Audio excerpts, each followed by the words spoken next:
രാഹുൽ, ഞാനിപ്പോൾ എന്ത് ചെയ്യാനാ? ആദിക്ക് എന്തെന്നില്ലാത്ത ടെൻഷൻ തോന്നി. നീ എന്തെങ്കിലും ചെയ്യ്, ഞാൻ പോണു, രാഹുൽ പറഞ്ഞു. എങ്ങോട്ടാടാ? ആദി ചോദിച്ചു. എൻ്റെ ആരതിയെ കാണാൻ, ഒരു ചിരിയോടെ പറയുന്നവനെ ആദി ഒന്ന് നോക്കി. ഒന്നുമില്ലെങ്കിലും ഞാൻ നിന്റെ ബോസ് അല്ലേടാ, കുറച്ച് ബഹുമാനം. ആദി ദയനീയമായി രാഹുലിനെ നോക്കി. ഒന്ന് പോടാ, ബോസൊക്കെ അങ്ങ് ഓഫീസിൽ വലിയ ആളാകാൻ വന്നാൽ കോളേജിലെ നിന്റെ വട്ടപ്പേര് ഞാൻ ഓഫീസിൽ പാട്ടാക്കും, വേണോ? രാഹുൽ ഒരു കള്ളച്ചിരിയോടെ പറഞ്ഞു. എടാ, പറയാൻ മറന്നു, ആലീസ് നിന്റെ നെയ്ബറാണ്, 12B. വേണേൽ ഒരു സോറി പറഞ്ഞോ? അതും പറഞ്ഞ് രാഹുൽ ഇറങ്ങി. ഇൻ്റർവ്യൂവിന് വന്നപ്പോൾ കണ്ടിരുന്നു, രാഹുൽ പറഞ്ഞ് കേട്ടിട്ടുമുണ്ട്. അച്ഛനും അമ്മയും ഇല്ലെന്ന് പറഞ്ഞപ്പോൾ തന്നെപ്പോലെ ആണല്ലോ എന്ന് തോന്നി. പക്ഷേ ടാലൻ്റ് ഉള്ളത് കൊണ്ട് തന്നെയാണ് ജോലി കൊടുത്തത്. അമ്മയുടെ ഫോട്ടോ തട്ടി താഴെ ഇട്ടപ്പോൾ കൺട്രോൾ പോയി. ഇനിയിപ്പോൾ അവൻ ഓർത്തു. 10:30 ഇതാരാ കോളിംഗ് ബെൽ അടിക്കുന്നത്? ആലീസ് ചിന്തിച്ചു. ഓ, ആരതിയാവും, അല്ലാതെ ആര് വരാനാ എന്നെ കാണാൻ? ചിന്തിച്ചുകൊണ്ട് അവൾ ഡോർ തുറന്നു. മുന്നിൽ ആദിത്യനെ കണ്ട് അവൾക്ക് ദേഷ്യവും സങ്കടവും തോന്നി. ഡോ, എനിക്കൊന്ന് സംസാരിക്കണം, അവൻ പറഞ്ഞു. എന്ത് സംസാരിക്കാൻ? എനിക്ക് തന്നോടൊന്നും സംസാരിക്കാനില്ല. രാവിലത്തേതിൻ്റെ ബാക്കിയാണെങ്കിൽ ഇത് തൻ്റെ ഓഫീസല്ല, എൻ്റെ വീടാണ്. അതുകൊണ്ട് പോകാൻ നോക്ക്, അവൾ ദേഷ്യം കൊണ്ട് വിറച്ചു. സോറി പറയാനാണ് വന്നതെങ്കിലും അവളുടെ ദേഷ്യം കണ്ട് ആ തീരുമാനം മനഃപൂർവ്വം അവൻ മാറ്റി. അതെ, അങ്ങനെ പറഞ്ഞാൽ പോരല്ലോ, എനിക്കുണ്ടായത് കോടികളുടെ നഷ്ടമാണ്, അതിനാര് സമാധാനം പറയും? അവൻ്റെ ഈ സംസാരം കേട്ടപ്പോൾ അവളുടെ സകല കൺട്രോളും പോയി. അതിന് ഞാൻ എന്ത് ചെയ്യണം? തൻ്റെ വീട്ടിൽ ജോലിക്ക് വരണോ? ശബ്ദം ഇടറിക്കൊണ്ടാണത് ചോദിച്ചതെങ്കിലും അത് കേട്ടപ്പോൾ അവൻ്റെ മനസ്സിൽ ഒരു ചിരി വന്നു. ആക്ച്വലി ഐഡിയ കൊള്ളാം, ബട്ട് താൻ എൻ്റെ വീട്ടിൽ വരണ്ട, ഞാൻ ഇങ്ങോട്ട് വരാം. താൻ എനിക്കുള്ള ഫുഡ് ഇവിടെ ഉണ്ടാക്കി വെച്ചാൽ മതി. ചുമ്മാ വേണ്ടടോ, എല്ലാത്തിനും താൻ ബില്ല് വെച്ചോ. അപ്പോൾ എല്ലാം ഓക്കെ, ഡീൽ. ഞാൻ ഇറങ്ങട്ടെ? മിഴിച്ചു നിൽക്കുന്ന അവളുടെ തലയിൽ ഒന്ന് തട്ടിക്കൊണ്ട് തിരിഞ്ഞു നടന്നു. അവൾ എന്തോ പറയാൻ തുടങ്ങിയപ്പോൾ അവൻ പറഞ്ഞു. പിന്നെ വേറെ ഏതെങ്കിലും കമ്പനിയിൽ ജോലി കിട്ടുമെന്ന പ്രതീക്ഷ ഒന്നും മോൾക്ക് വേണ്ട. കൊള്ളാവുന്ന ഒരു കമ്പനിയിലും നിനക്ക് പെട്ടെന്നൊരു ജോലി കിട്ടില്ല. അതിനുള്ള കാര്യങ്ങൾ ഞാൻ ചെയ്തിട്ടുണ്ട്. ഡോർ വലിച്ചടച്ച് അവൻ പുറത്തേക്ക് പോയി. തോറ്റു കൊടുക്കരുത് ആലീസ്, എങ്ങനെയും ഈ കുരുക്കിൽ നിന്ന് രക്ഷപ്പെട്ടേ പറ്റൂ, അവൾ മനസ്സിലോർത്തു. കൃത്യമായ കണക്കുകൂട്ടലുകളുമായാണ് രാവിലെ ഉണർന്നത്. ബ്രേക്ക്ഫാസ്റ്റ് ഉണ്ടാക്കിയപ്പോഴേക്കും ആദിത്യൻ എത്തിയിരുന്നു.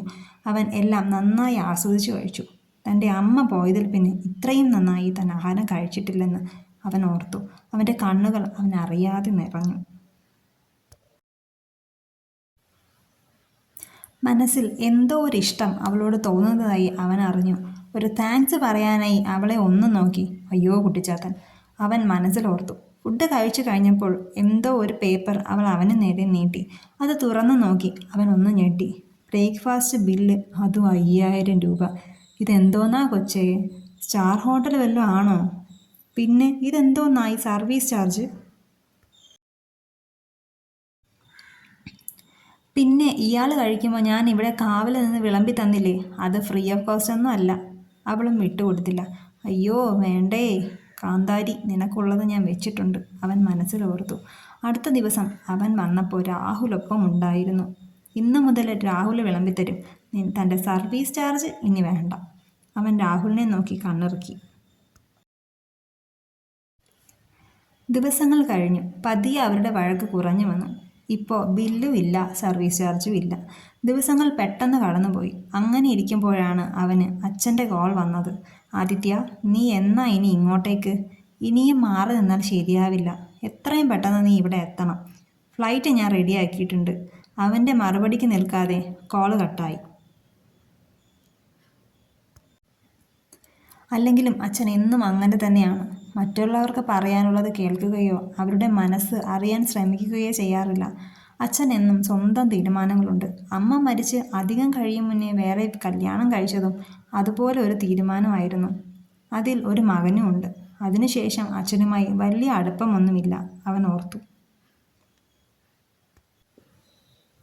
രാഹുൽ, ഞാൻ മുംബൈക്ക് പോവുകയാണ്, ആദി ധൃതിയിൽ പറഞ്ഞു. അല്ല ആദി, ഇത്ര പെട്ടെന്ന് പോയാൽ ഇവിടുത്തെ കാര്യം? രാഹുൽ പറഞ്ഞു നിർത്തി. ഇല്ല രാഹുൽ, പോയേ പറ്റൂ. എൻ്റെ ലൈഫ് തന്നെ ഈ ബിസിനസ്സാണ്. കുറച്ച് ദിവസം ഞാൻ എല്ലാം മറന്നു. അതുകൊണ്ട് പോയേ പറ്റൂ. അതാണ് എല്ലാവർക്കും നല്ലത്.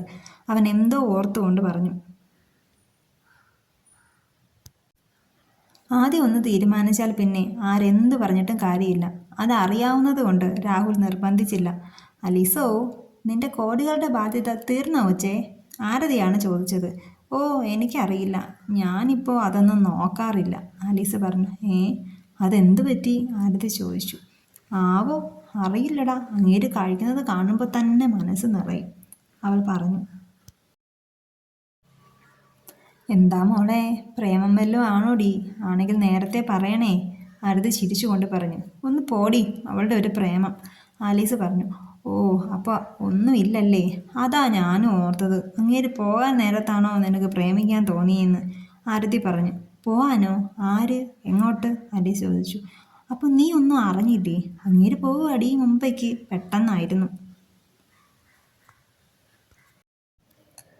പെട്ടെന്നായിരുന്നു. രാഹുൽ ഇപ്പോൾ വിളിച്ചു പറഞ്ഞു. ഈവനിങ് ആണ് ഫ്ലൈറ്റ്. ആലീസിന് തല കറങ്ങുന്ന പോലെ തോന്നി. അങ്ങനെ പോവാനോ? അതും തന്നോട് ഒരു വാക്കുപോലും പറയാതെ. അവൾ വേഗം എയർപോർട്ടിലെത്തി. അകത്ത് കയറാൻ പോകുന്ന അവനെ അവൾ ഉറക്കെ വിളിച്ചു. ആദി. തിരിഞ്ഞു നോക്കിയ അവൻ നിറഞ്ഞ കണ്ണുകളോടെ തന്നെ നോക്കി നിൽക്കുന്ന അവളെയാണ് കണ്ടത്. കണ്ടപാടെ അവൻ അവളുടെ അടുത്തേക്ക് ഓടി വന്നു. അവളെ കെട്ടിപ്പിടിച്ചു. എന്നെ ഇവിടെ തനിച്ചാക്കി പോവല്ലേ ആദി എന്ന് പറഞ്ഞ് കരയുന്ന അവളെ അവൻ ഒന്നുകൂടി ചേർത്ത് പിടിച്ചു. കുറച്ചു കഴിഞ്ഞ് പരിസരബോധം വന്നപ്പോൾ അവൻ അവളെ അടർത്തി മാറ്റി. വേണ്ട, പോവണ്ട, ഞാൻ ഇവിടെ വീണ്ടും ഒറ്റയ്ക്കാവും ആദി. അവൾ വീണ്ടും അവൻ്റെ നെഞ്ചത്തേക്ക് വീണ് കരയാൻ തുടങ്ങി.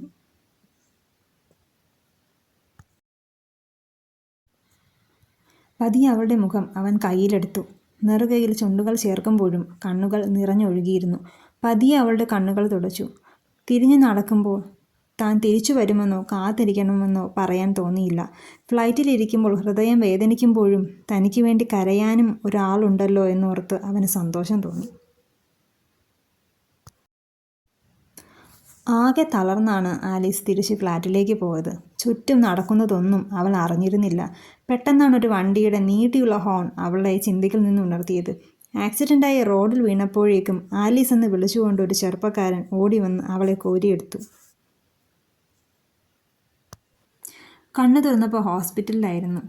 അടുത്തിരിക്കുന്ന ആളെ അവൾ അമ്പരപ്പോടെ നോക്കി. അരവിന്ദ്. നീ എന്താ ഇവിടെ? അവൾ ചോദിച്ചു. എവിടെ നോക്കിയാടി നടക്കുന്നേ? മത്തങ്ങ പോലെ 2 കണ്ണുണ്ടല്ലോ, അവൻ ചൂടായി. അവൾ ഒന്ന് നിവർന്നിരുന്നു. എൻ്റെ കാല്. അവൾ വേദന കൊണ്ട് കാല് വലിച്ചു. അവൻ വേഗം കൈകൊണ്ട് താങ്ങി അവളെ നിവർന്നിരിക്കാൻ സഹായിച്ചു.